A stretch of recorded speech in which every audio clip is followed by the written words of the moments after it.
My name is Michael. I am 38 years old. I have always considered myself a happy person. I had a job that brought a stable income, a house that I was proud of, and most importantly, a family that I sincerely loved. But one day I learned that all this was just an illusion. The people I trusted the most turned out to be the ones who wanted to destroy me. I was born in a small town in Ohio. Our house was old, but my parents always tried to make it cozy. My mother worked as an elementary school teacher, and my father was an auto mechanic. There was not much money, but there was always love in the house. I have a younger brother, Alex, who is 5 years younger than me. From childhood, I felt responsible for him. When I was 18, our father passed away, a heart attack.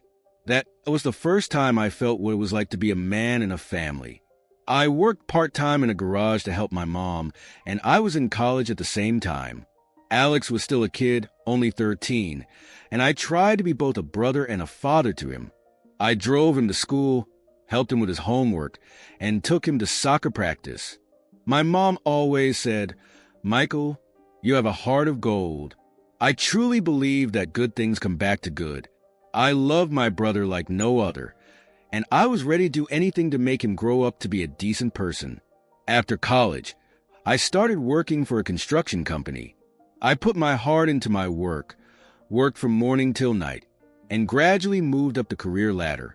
At the age of 30, I managed to open my own company. Small but promising.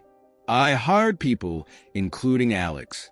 I wanted him to get on his feet too, have a stable job, and confidence in the future. That's when I met Laura. She worked as an administrator at a beauty salon, where I just happened to go. We started talking from the first day. She was friendly, smiling, with kind eyes. It seemed to me that we understood each other right away. Our relationship developed rapidly. I loved Laura. We spent all the weekends together, went hiking, watched movies, cooked dinner together. After a year of dating, I proposed to her in the same place where we met. She said yes, and it was the happiest day of my life. Our life after the wedding seemed almost perfect to me. I worked hard to provide for our family, and Laura supported me. She often repeated, "Michael, you are the best man. I am so happy that I married you." I believed her because I loved her. We bought a small but cozy house in a quiet neighborhood. I imagine our children running around here, growing old together in this house. Alex also became a part of our lives. He often came over after work. We had dinner together, played board games. I was sure that my wife and brother were the closest people to whom I could trust everything. I was sincerely glad that they got along with each other. This was my life, and I was sure that it was truly happy. But I had no idea that even when I was smiling at dinner with Laura and Alex, these two people were already holding a knife in their hands that would soon be stuck in my back. Life went on as usual. I worked from morning till night to provide for my family, and I was sure that everything was fine with us. Laura made me breakfast every morning, gave me lunch to take to work, and in the evening we had dinner together. Alex often came over after work, and we could sit at the table for a long time, drink beer, and remember our childhood. But about 6 months ago, I began to notice that something was wrong with me. At first, it was just fatigue. I blamed everything on work. Then I started getting frequent headaches. I began to wake up in the middle of the night, covered in cold sweat. Sometimes I felt nauseous. It was strange because I had always been a strong and healthy man. I joked that I was getting old, and Laura laughed and called me her big bear. But jokes are jokes, and weakness became more and more noticeable. I began to notice that I was losing concentration at work. My hands were shaking. Sometimes my heart was beating like crazy. I even went to the doctor several times. He said that it was probably stress, overwork. He advised me to rest more, be less nervous, and take vitamins. Laura seemed to be worried about me. She began to take even more care of me, making me some special teas, buying pills for blood pressure and headaches. I trusted her, drank everything she gave me, because I was sure that my wife wanted me to be healthy. But now, looking back, I understand that it was then that it all began. I remember one evening especially clearly. I came home after a hard day. My head was pounding. Laura met me at the door, hugged me, kissed me, smiled. "I've made your favorite steak and tea that will help you. You're so tired, I can see." I felt so bad that I sat down at the table without even changing my clothes. Laura put a plate of steak in front of me, poured tea. I started eating, and she sat opposite me, resting her chin on her hand, and looked at me intently. "What is it?" I asked. "I'm just looking at how strong you are. Even when you're tired, you're still my hero." These words warmed my heart at the time. I thought Laura loved me, that she really cared about me. I drank that tea to the last drop, and only later did I realize she wasn't looking at me like a loving wife. There was a completely different emotion in her eyes. Expectation. In those same days, I began to notice something else. Alex came to visit us more often than usual. He used to come once or twice a week, but now he appeared almost every day. He acted as usual, joking, talking about work. But I noticed that when he thought I wasn't looking, he would give Laura strange looks. I caught them in the kitchen a few times, when they were talking in whispers, and they suddenly stopped when they saw me. "What were you guys keeping secret?" I asked with a smile. "Yes, nonsense," Alex would answer. I asked what to buy you for your birthday. Laura would pick up. At the time, it seemed like a small thing to me. After all, this is my brother, my wife. There are people close to me, right? I didn't know that even then they were digging my grave together. That day started like any other. I got up, drank the coffee Laura had made, and got ready for work. I felt tired, but I was used to it. Lately, I almost always felt like I was working 24/7 without a break. Laura kissed me goodbye. "Take care, honey. I'll make your favorite pasta for dinner." I smiled and left. I had no idea that something would happen that evening that would change my whole life. After work, I got home later than usual. It was almost 10 o'clock at night. I felt exhausted. Laura met me at the door with concern in her eyes. "Michael, you're so pale again. Maybe you'll stay home tomorrow. Get some rest." I just waved my hand wearily. "It's okay. It's just a hard day." We had dinner, but I ate almost nothing.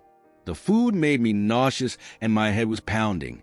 Laura, as usual, served me warm herbal tea. I drank it without even thinking. After that, we went to bed. But I couldn't sleep for a long time. Something was pressing in my chest. Some disturbing thoughts were spinning in my head. Towards morning, it seemed to me that I had finally dozed off. But around 4 in the morning, I suddenly woke up. I wanted to drink. My mouth was dry, as if I had drunk a bucket of salt. I got up quietly so as not to wake Laura, and went to the kitchen. I was walking along the dark corridor, when I suddenly heard her voice. Quiet, muffled, but clear. Laura was talking on the phone. I froze. A little more, and everything will be ours. It's barely holding on. I know, but we have to wait. Another week at most. My heart was pounding so hard it felt like it was about to burst out of my chest. My head was spinning. What was she talking about? Who was she talking about? I cautiously approached the living room door. Laura was standing by the window, holding the phone to her ear and nervously fingering the curtain cord. "Yes," I added today. "He hardly ate anything, but he drank tea." "Yes, I'm sure." "Okay, I'll check everything tomorrow." "Yes, I'll check with you too." I didn't hear the last words because my head was already buzzing. She was talking about me, about tea, and that she added something. I stepped back into the shadows so that I wouldn't be seen. My heart was pounding so hard that I was afraid Laura would hear the pounding. I quietly returned to the bedroom and lay down on the bed, pretending to be asleep. A few minutes later she came. She lay down next to me, pressed herself against me, and put her hand on my chest. "Are you sleeping, my love?" I barely managed to keep from twitching. I had the strength to take her hand, and squeeze it to the bruises. But I didn't give myself away. I was breathing evenly, as if I was really asleep. A storm was raging inside me. I didn't understand what was happening, but I knew one thing for sure. I was in danger. Laura, my beloved wife, with whom I had lived for 7 years, who had cooked breakfast for me and hugged me every evening. She had put something in my tea, and she was waiting for me to, die. At that time, I didn't know who was on the other end of the wire, but I already understood. It was a conspiracy, and I had to find out the truth. That night, I didn't sleep another minute. I was staring at the ceiling, and my wife was lying next to me, and for the first time in all my years, I felt that it was not my beloved woman, but a snake, slowly injecting poison into my body. That was the first moment when I truly feared for my life. The morning after that night was different. I looked at Laura, and I no longer saw the woman I loved. I saw lies, betrayal, and something much worse, mortal danger. She made me coffee as always, smiling. "How did you sleep, dear?" "A little better." Her voice was gentle, but now it sounded fake to me. I answered something indistinct on the machine. Everything was boiling inside me. I no longer trusted her. I knew she wanted me dead. At that time, I didn't know who exactly was on the other end of the phone conversation, but my intuition already told me that it could only be one option. Alex, my younger brother, the person I had trusted my whole life. I raised him after his father died. I got him a job. I paid for his education. I covered for him when he got into debt or into trouble. I was his father, and now I suspected that he and my wife were plotting my death. I couldn't act blindly. I understood I needed evidence.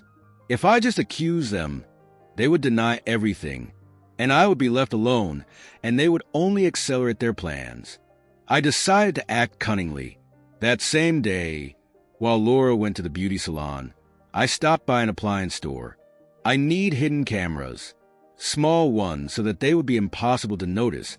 I told the salesman. The man, a young guy, winked at me. "Hiding from your wife." Something like that. I smiled, although there was not a hint of a joke inside me.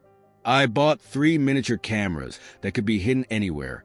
They had motion sensors and could stream video to my phone in real time. When I got home, I acted quickly. Laura was due back in an hour, and I had to make sure everything was in order. I set up the first camera in the kitchen, where she made me tea and cooked my meals. I mounted it under the top shelf, so it looked directly at the countertop. The second was in the living room, in a planter by the TV. That's where she and Alex usually sat when he came over. The third was in the bedroom, in a corner, near the curtains. It was the riskiest option, but I wanted to know what was going on when I was asleep and Laura wasn't in bed yet. The cameras were so small that you couldn't see them unless you knew where to look. My hands were shaking when I was done. I hated having to do this in my own house. I felt like I was losing control of my life, but there was no other way out. That evening, everything seemed to be the same as usual. Laura had cooked dinner. Alex had come over for a beer. They laughed, exchanged jokes. I laughed too. I was acting. I drank beer, listened to the conversations. But I knew it was a performance. And for the first time in my life, I felt like an actor in a play where my life depended on my performance. Before going to bed, Laura gave me another calming tea. I took the cup, raised it to my lips, and pretended to drink it. In fact, I barely moistened my lips, and then when she turned away, I poured it all into the sink. I no longer believed in any of the drinks or food she offered me. That night, I stayed awake. I watched her while she slept, and for the first time, I looked at my wife as if she were my enemy. In the morning, as soon as Laura left for work, I opened the app on my phone and started watching the camera footage. I didn't know what I would see, but I was prepared for the worst. I understood one thing. From now on, I had to be one step ahead, because this was no longer just a betrayal. This was a fight for survival. The next few days I lived as if in a different reality. I went to work, talked to colleagues, managed construction sites, took calls from clients. But it was just a facade. All my real life now took place at home, on my phone, on the screen where I viewed recordings from hidden cameras. I took my time. I knew that the truth would come out. I just had to wait. The first day, nothing special. Laura cleaned the house, took a call from a friend, prepared dinner. No suspicious actions. I even doubted my suspicions for a moment. The second day, Laura again spent a lot of time talking on the phone. I heard a fragment of the conversation. Yes, I know. Well, a little more. He is weak. Yes, I remember being careful. The voice was quiet, careful. But to me, every word sounded like a blow to the temple. And in the evening, I saw something that dispelled my doubts once and for all. It was Wednesday. I came home from work later than usual, said I was tired, and went straight to my bedroom. I closed the door, pretended to be asleep. In fact, I was lying there, clutching my phone in my hand, watching the broadcast from the camera in the kitchen. Laura took my cup, poured tea, but then I saw her take a small bag from the pocket of her robe. White powder. She opened it and poured a little into the cup. She stirred it carefully with a spoon, glanced at the door, as if checking to see if I would come in, and put the cup on the table. My heart was pounding. Sweat stood out on my forehead. I couldn't believe my eyes. I wanted to be wrong, but no. It was exactly what I was afraid of. I watched the recording several times to make sure. Each time, the feeling was the same, a disgusting wave of panic and anger. But that was just the beginning. The next morning, while Laura went to the store, I went through the recordings from the previous days. I went through everything from the kitchen to the living room. On one of the videos, I saw Alex come to our house. I always thought he would come to my place to talk, to have a beer like brothers. But now everything was different. I saw him come in, Laura kissed him. For real. Like she hadn't kissed me in a long time. They laughed, joked. He put his arm around her waist. She stroked his chest. I clenched my fists. The phone screen almost cracked in my hand. And then the worst. A little more, and everything will be ours, Laura said, sitting on my brother's lap. The main thing is that he doesn't suspect anything, Alex answered. He can barely walk. Soon, everything will be. We will be together. Everything he has will become ours. I turned off the recording. I was sitting in the middle of our living room, in the house that I bought, in the house where I dreamed of raising children. I was sitting in my own house, and I understood that these two were preparing my death. This was no longer just a betrayal. This was a sentence. And I made a decision I would destroy them, but they were not supposed to know about it. I put on a mask, the mask of the same naive man that they considered weak, the mask behind which my rage was hidden. After I saw everything on the tape, something snapped in me. The pain of betrayal turned into cold calculation. I no longer just wanted to know the truth. I wanted to find out every little thing, so that I could then deal them a blow from which they would not recover. But for this I needed patience. I understood that Laura and Alex had already crossed the line. They had not just betrayed me. They were planning my death. I was supposed to be on the eve of the finale of their perfect plan, and if I made even one sudden move, they might have time to complete it.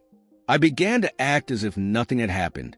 I began to play the role of tired, weak man even more. I pretended to be sick more. Sometimes I would deliberately hold my heart or sit on the couch, pretending that I was sick.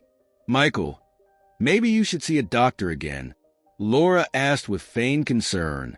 Maybe, I replied in a tired voice. Alex can drop you off tomorrow, right, Alex? She would join in. Yeah, sure, bro, I'll always help, he smiled. I saw those smiles in a completely different way now. I saw predators waiting for their prey to fall. 2 days after I learned the truth, a pivotal moment occurred. I overheard their conversation, and that was the final nail in the coffin.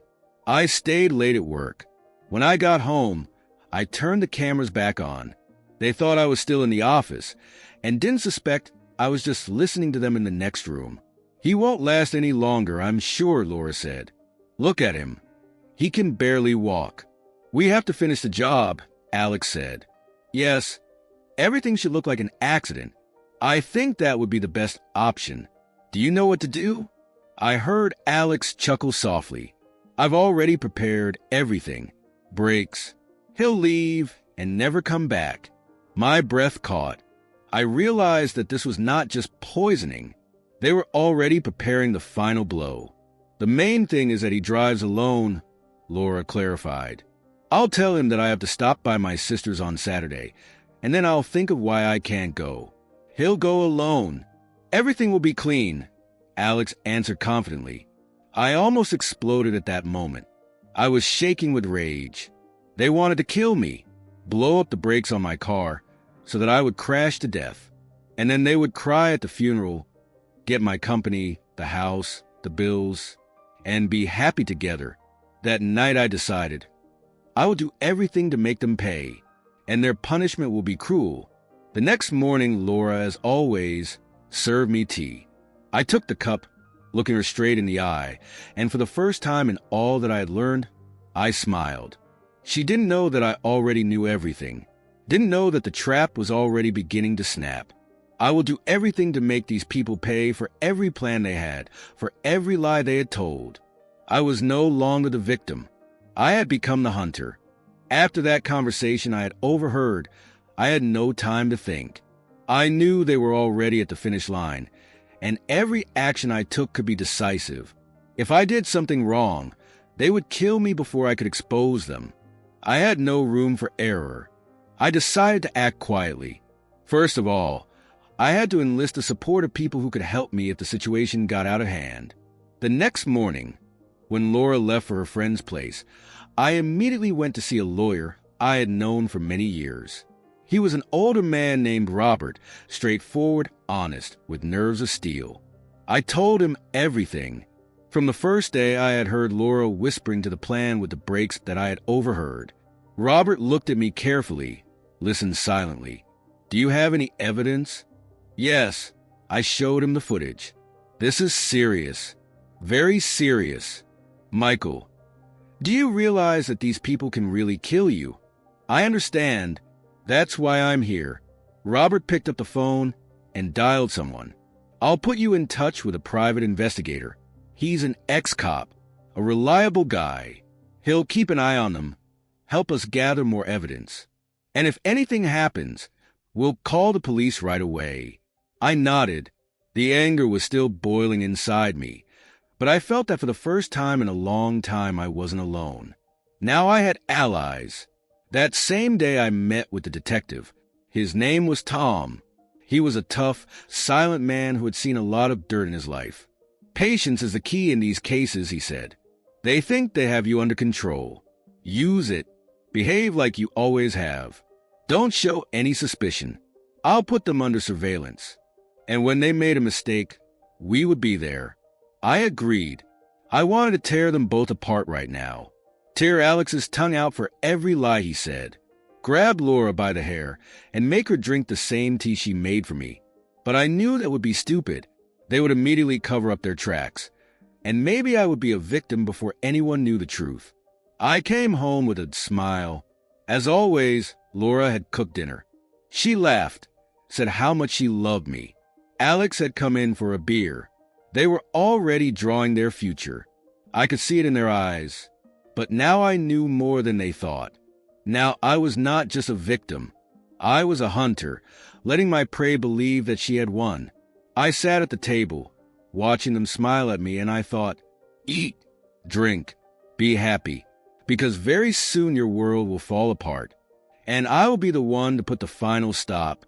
That night I went to bed, and Laura kissed me gently on the cheek. I love you so much, Michael.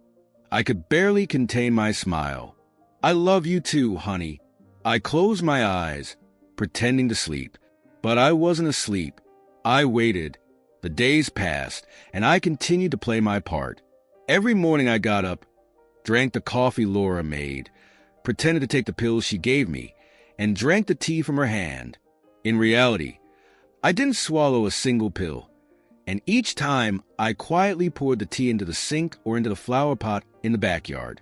I pretended that it was only getting worse. My feigned weakness became my weapon. I sat up more, held my head more often, clutched my chest as if in pain. And every time I saw Laura and Alex's eyes sparkle, they already saw themselves as winners. "I'm worried about you, honey," Laura said, touching my hand. "Yes, Michael. You need to take a vacation," Alex added, feigning concern. "Work can wait. Think about your health." I nodded, smiled. "You're right. I've already thought about it. I put on a show for them. But in reality, I wrote the script, and the ending will be whatever I want it to be." Detective Tom reported to me every day. He watched the house. Alex collected data, recorded conversations when they went outside, thinking that no one could hear them. One day, he sent me an audio file. Listen, it was near Alex's garage. I put in my headphones and pressed play. "I'll do it tomorrow morning," my brother's voice said. "I'll file the brakes. He'll leave and never come back. Just be careful." It was Laura. "So that they don't suspect anything. Everything will be clean. After the funeral, we'll draw up the papers right away. The house and the business are all ours as planned." My body went cold. This was their true selves. No masks. No fake smiles. Tom recorded on a tape recorder, hiding behind a nearby garage. "We have this," he said, "but we need more. We have to catch him red-handed." I clutched the phone as he listened to those words, imagining both of them, but I held it back. "I'll do whatever it takes," I said. "We'll wait for the right moment." Friday, they decided the accident would happen on Saturday. Laura said to me over dinner, "Honey, could you come over to my sister's tomorrow?" She asked me to help with the furniture. "I guess so." "Are you not going?" "I have a meeting with a friend." She pretended to be sad. "But if you can't, that's okay." "No, it's okay, I'll help," I said. I could see the relief in her eyes. The plan was working. She thought I was unsuspecting. I lay awake at night. I lay listening to Laura breathe. I knew that tomorrow would be the day they would try to kill me, but it would be the day their masks would fall. I closed my eyes, but all I could see were their faces. I imagined them celebrating after I was dead, dividing my possessions, laughing as they lay in my bed. Tomorrow I would put an end to this. It was Saturday morning. I kissed Laura on the cheek, got dressed, and grabbed my keys. "I'll be right back," I said. "Be careful, my love." Her voice was warm, but I already knew it was poison. I left the house, got in the car, but didn't start it. Instead, I went out to the backyard and headed to my neighbor's, where Tom was already waiting for me. I stood by the window and saw Alex go into the garage. He leaned over my car, tinkering with something, looking around, thinking no one was watching. But I saw everything. Tom was filming it all on a hidden camera. "We have everything we need," Tom whispered. "He's done for himself." I clenched my fists. My heart was pounding. I wanted to break free and throw myself at him, but I held myself together. "Just a little longer," I said. "Let him finish. We'll do this right." I didn't just want to expose them. I wanted them to fall so low they could never get up again. I wanted them to understand they tried to kill the wrong man, and they will pay in full. I stood by the nearby fence, hiding in the shade of the trees, and watched my brother climb under my car. His face was focused, his movements confident. He didn't get nervous. He didn't look back every few seconds. He acted like it was a normal job, part of his daily routine. It was killing me inside. Alex, the same boy I had taught to ride a bike. I, still a teenager, had helped him clean up his broken knees when he fell. I had shared my pocket money with him when my father refused to give him a dime. I had done everything for him, and now he was lying under my car, trying to make me die on the road tomorrow. "He's cutting the brake line," Tom whispered to me, holding the camera in his hands. It's perfectly visible. It's all recorded. I nodded silently, trying to control my anger. I could run out now. I could grab Alex by the neck, pull him out from under the car, and smash his head against the asphalt. I could rush into the house and catch Laura, smear her sweet smile on the wall. But I held back, because that would be too easy for them, and I wanted them to feel the same pain that I had felt all these days. I wanted their world to collapse just when they thought they were the victors. My brother worked for a few more minutes, then got up, wiped his hands on a rag, and looked around. His gaze was calm, even content. He walked toward the house, and I stood in the shadows, gritting my teeth. "That's all there is," Tom said, turning off the camera. "That's enough to get them in jail." "Not yet," I answered quietly. "I want it to happen in front of their eyes. I want them to understand that I knew everything." Tom looked at me carefully, but said nothing. He understood.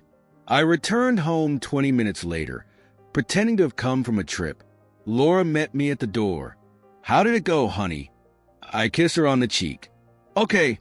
She said hello to you. Alex was sitting on the couch, drinking a beer and watching TV. "How was the trip?" he asked, not even looking at me. "It's fine.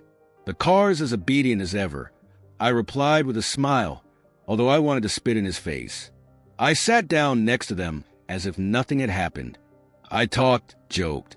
We had dinner together, and they had already seen my coffin in their fantasies. That night, when Laura fell asleep, I quietly got up, went out to the garage, and looked at my car. The brake hose had been cut neatly. Alex had done everything neatly. I pressed the pedal. It failed as planned. I stood there, looking at the result of his work, and one thought was going through my head. This could be my last day. If I hadn't known, I would have simply died tomorrow. I took some photos for the police to secure even more evidence. After that, I replaced the hose with a new one. I always had a spare set in the garage. My car was now in order, but they didn't know that. They thought I would leave in the morning and never come back. I went back to the bedroom, lay down next to Laura. She must have been dreaming about a new life, a life in which I was no longer. I lay there, looking at the ceiling and thinking, just a little longer. Tomorrow you will get everything you deserve. I was awake. I was waiting for dawn. It was a morning that was supposed to be a celebration for them, and a funeral for me. But they didn't know yet that today was their day of defeat. I got up earlier than usual. Laura was already in the kitchen. She was making me breakfast. Her movements were smooth, as if she was completely calm. I looked at her and realized that this was the last time we would stand like this in this house together. The next time I would see her, I would be in handcuffs. "Did you sleep well, dear?" she asked, turning to me. I smiled. "Yes. For the first time in a long time, I feel better." "I'm so glad." Her smile was warm as always. I drank coffee, ate scrambled eggs, as if nothing had happened. It seemed to me that I was watching a movie about my life, where the main role was played by another person. But this was not a movie. This was reality. At 10 in the morning, I was supposed to go to Laura's sister's. I went out into the yard and got in the car. Laura came out to see me off. She leaned out the window and kissed me on the cheek. "Be careful, love," she said gently. I smiled. "Always." I turned the key, started the engine, pressed the pedal, and drove off. I saw Laura standing on the porch, waving at me. I knew she thought she was seeing me for the last time. I knew she was already imagining the phone call saying, "Michael's been in a terrible accident." But in reality, I circled the block and parked around the corner. 10 minutes later, a car pulled up to the house. It was Alex.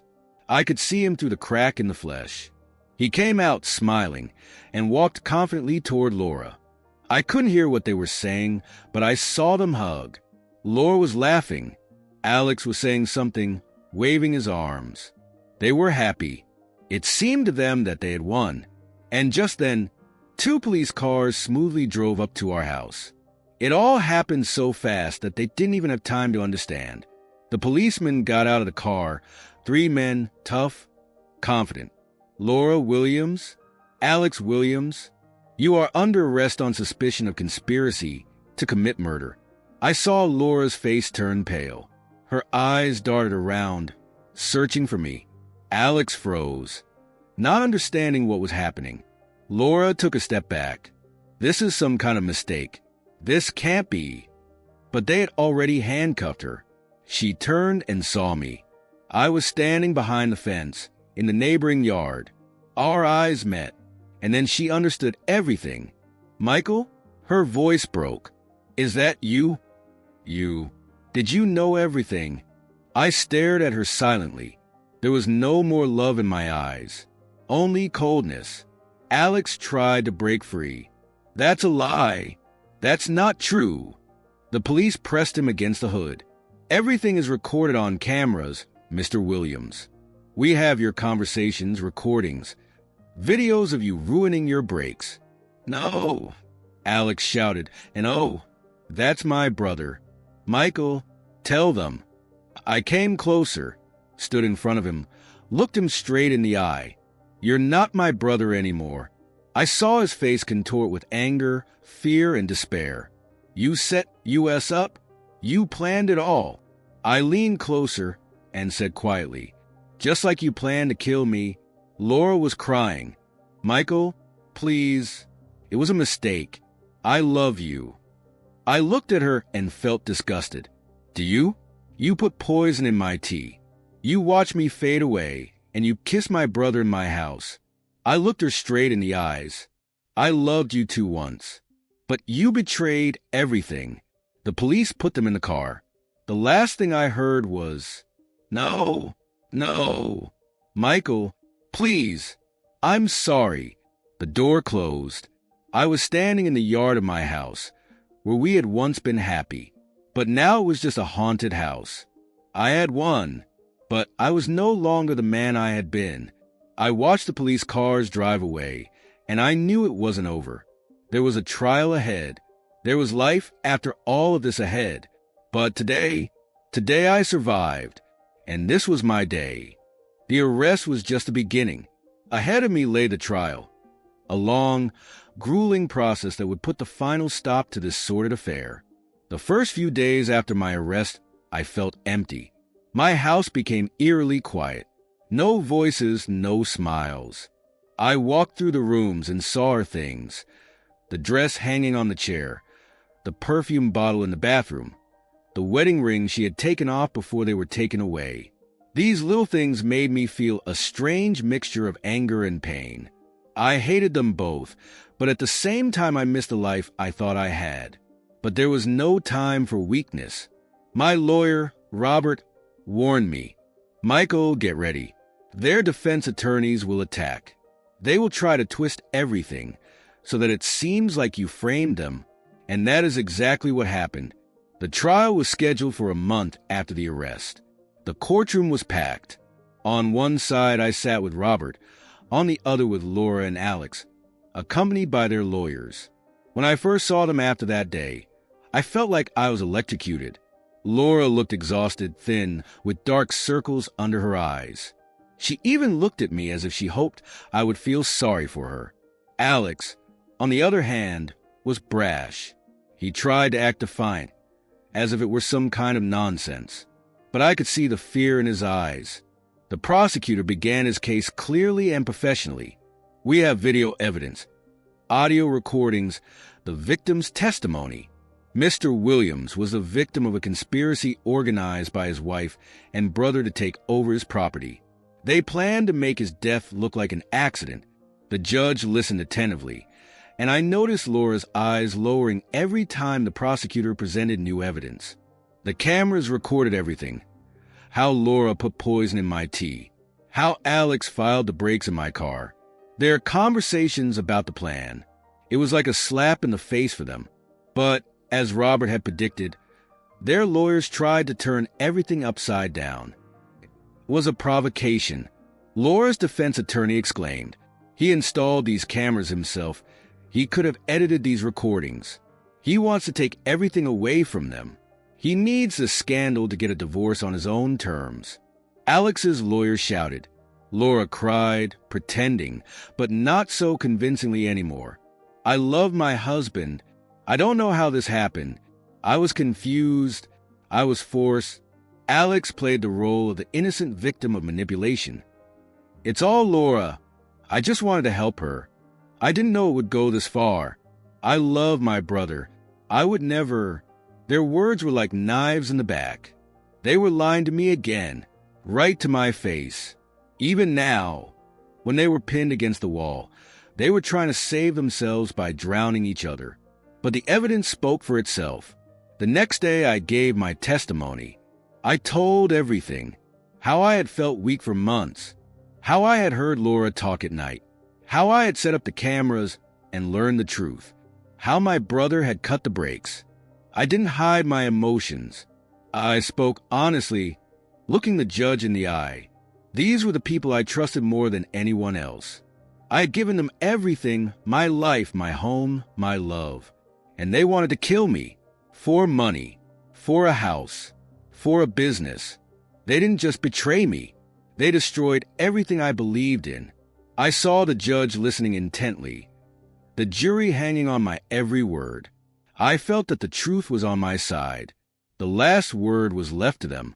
Laura spoke through tears. Michael, I'm asking you. I made a mistake. I loved you. I didn't want to... Her voice broke.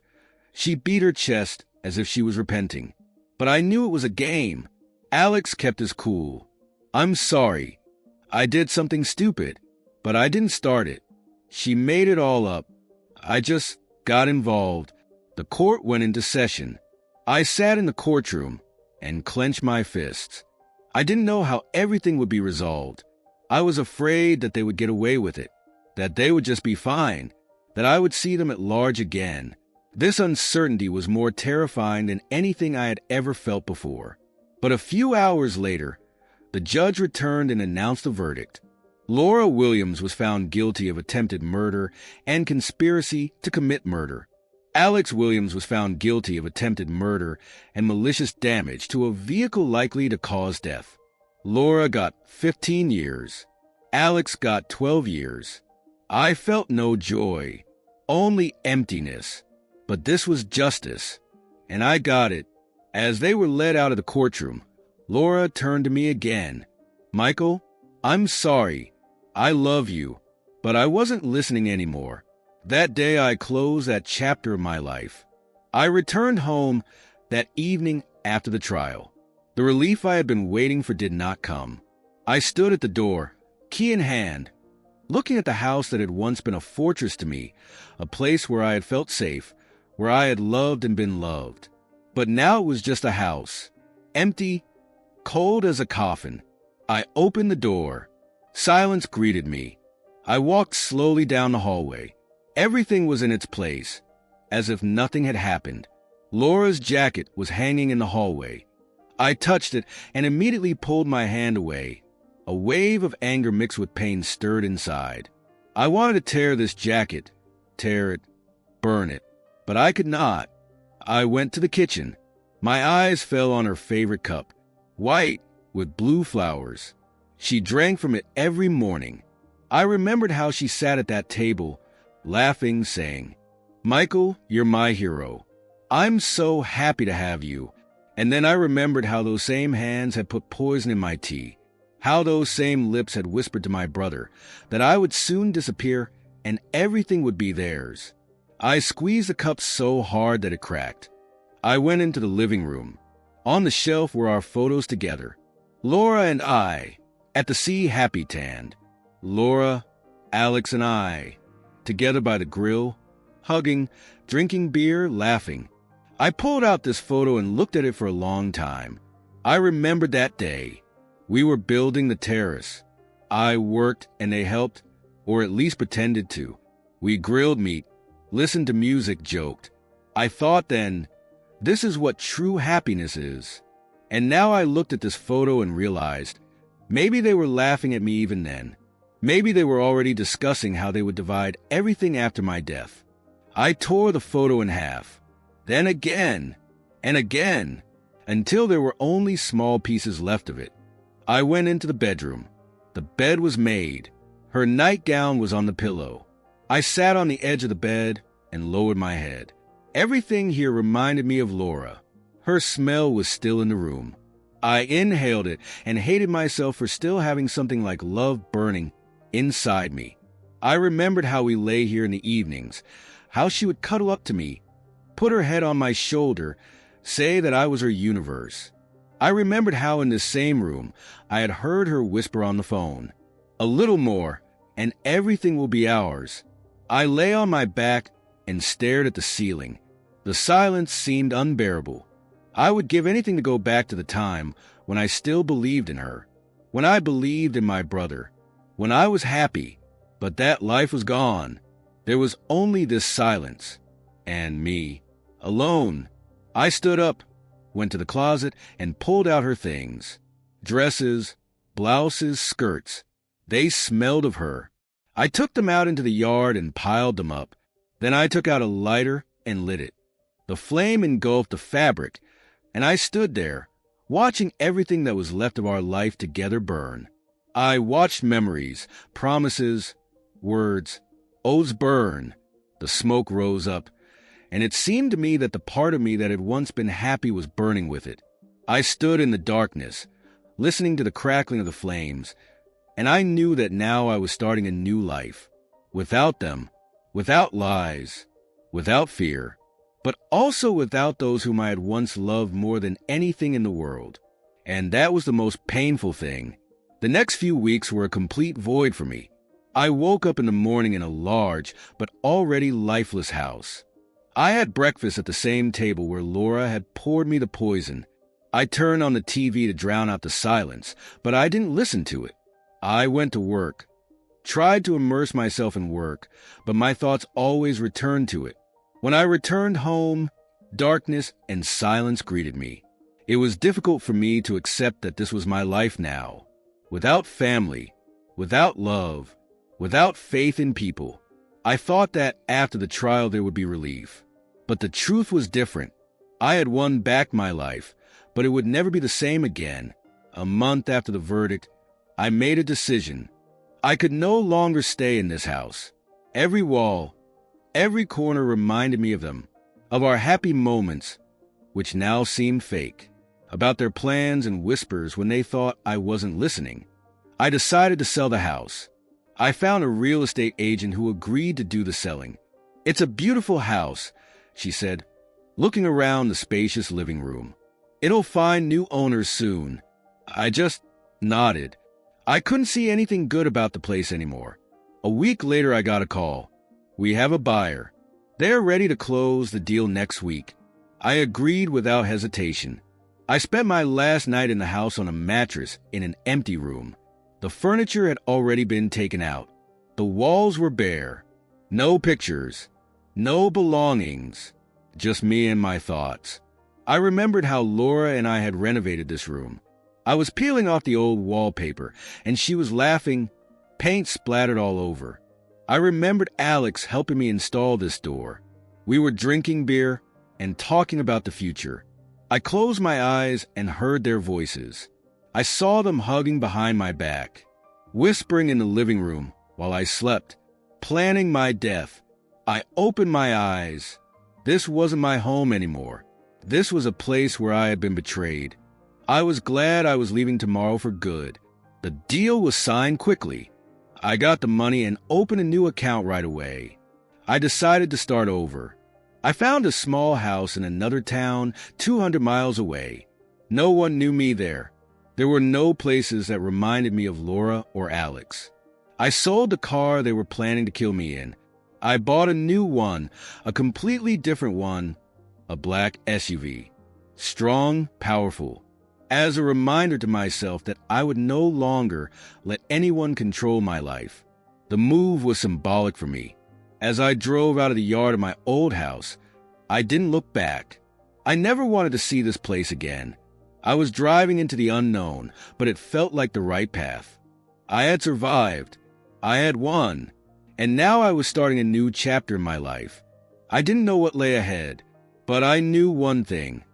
I would never be a victim again. Moving was the first step towards my new life. But I was only physically leaving the past behind.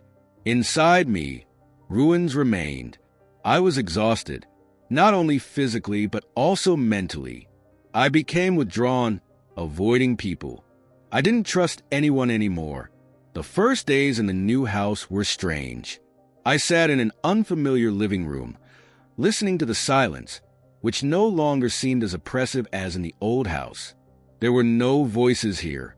There were no memories that stung me when I went into the kitchen or went to bed. I started getting up earlier. I opened the window and breathed in the cool morning air. I just sat with a cup of coffee, watched the sun rise over the trees, and learned to be myself again, to feel life again. I decided to take care of my body. It struck me even when I was watching the camera footage and saw how exhausted I was. I looked like an old, emaciated man, even though I was only 38. It wasn't just a poison, it was a betrayal. I had let them take my power away, and now I had to give it back. I joined a gym. My first trip there was tough. I saw young guys working out, full of energy. I felt like a stranger, but it was just an illusion. I started small. Cardio, light weights. At first, everything hurt. I would come home and lie down, staring at the ceiling. But I knew it was the pain of recovery, not destruction. Within a week, I could feel the changes, not just in my body, in my mind. I started sleeping better. I started looking at myself in the mirror and seeing not a victim, but a man regaining control. I went back to work. I opened a new office in the city. I hired a few new employees. At first, I was afraid to trust people. I stared at everyone, looking for betrayal in their eyes. But gradually I realized that not all people were like Laura and Alex. I began to feel that life was returning. In the evenings, I would sometimes stop at a cafe after work, order a coffee, and just sit there, looking at people. I was learning to trust the world again. One day, I came back from training and looked at myself in the mirror. I was no longer the thin, exhausted man who had shivered at night, thinking that he would die from poison or be killed by a car. I saw a strong man, a man who had been through hell and survived. I smiled for the first time in a long time. I had my life back. Almost half a year had passed since I moved. Life was gradually returning to normal. Work brought income. Training became part of my routine, and the silence in the house was no longer scary. It became my friend. I began to appreciate this loneliness. I no longer depended on anyone. I was free, but I knew the wounds had not yet healed. Betrayal of the closest people leaves scars that do not disappear. They only grow into a thin film, but one wrong move is enough, and the blood will flow again. I realized this on an ordinary Saturday. I went to the supermarket. Everything as usual. I took a basket, chose products. I didn't even think about anything serious. I just put vegetables, meat, milk in the basket, and suddenly I saw her, a woman by the wine rack, slender, dark-haired, in a blue dress. She turned sideways, and my heart stopped for a moment. Laura. I almost dropped the basket. For a second, I was sure it was her. The same arched eyebrows, the same shape of her face, the same slight smile with which she had once chosen the wine for our romantic dinner. I froze. All these months, I had thought I was ready, that I was strong, but this moment proved to me I was still afraid. In my mind, I knew that Laura was in prison. She couldn't be here, but my heart wouldn't listen. It was pounding wildly in my chest, as if I were threatened with death again. I took a deep breath, gathered my strength, and moved closer. The woman leaned over, picked up the bottle, turned to face me. It wasn't Laura, a completely different person, similar but not her. I felt the tension drain from me, but something heavy remained inside. It was as if I had been plunged back into the swamp I had barely crawled out of. I quickly paid at the cash register and went outside. I got in my car and just sat there, staring straight ahead. This incident showed me the truth. I still hadn't let it go. Laura and Alex were still in my head. They had left their mark forever. But there was another truth. It didn't break me. I was scared, yes, but I didn't run. I didn't fall. I didn't go back to the hell I had been in. I had won this war. And today was a reminder. I had to move on. I looked in the rearview mirror and said to myself, "You are strong, and no one can break you anymore." I started the engine and drove home, this time to a real home. Another month had passed since that incident in the supermarket. I no longer thought about Laura every day, and neither did Alex. Sometimes, of course, memories would surface. A song on the radio, a familiar whiff of perfume from a passerby, a casual "how are you?" from someone new who didn't know what I'd been through. But now these memories weren't like a punch in the gut. They had become a part of me, my scars. I wasn't afraid anymore. I began to notice how I had changed. I looked in the mirror and saw a man I respected. My shoulders had become broader. My gaze had become more confident. I had become calmer, more reserved. I wasn't as naive as I used to be. I wasn't going to let anyone get on my nerves anymore. But I wasn't cruel. I was still the same Michael, ready to help someone in need. It's just that now I can distinguish between good and evil. I've learned to see people as they are, not as I want them to be. One day I went for a run. It was sunny. The park, fresh air, children laughing, dogs running, couples sitting on benches. I stopped for a moment and felt, I'm alive. I won. I miraculously stayed alive when those I loved wanted to bury me. I overcame it. I learned to live again. I was no longer a victim. I became a man who controls his own life. I stopped being afraid to trust. Yes, now I'm vigilant. I don't let everyone into my life. But if I let someone in, I'm sure that this person is worth it. Sometimes they ask me, "Michael, don't you regret it? Maybe you could forgive her." I always answer one thing. Forgive? Maybe. But forget? Never. I forgave them in my heart. Not for their sake, for my own, so that I wouldn't have to drag this stone around for the rest of my life. But I will never forget what they did. It will always be with me. But it's not pain anymore. It's experience. It's a shield that made me stronger. Today I'm happy. I have a business that works even better than before. I have new friends who I trust. I have a new house that is free from lies and meanness. I have myself. And I know I will never let anyone take that from me again. My name is Michael. I survived. I persevered. And now I'm stronger than ever. Please subscribe to our channel Stellar Stories. We have new amazing stories coming out every day. Thank you.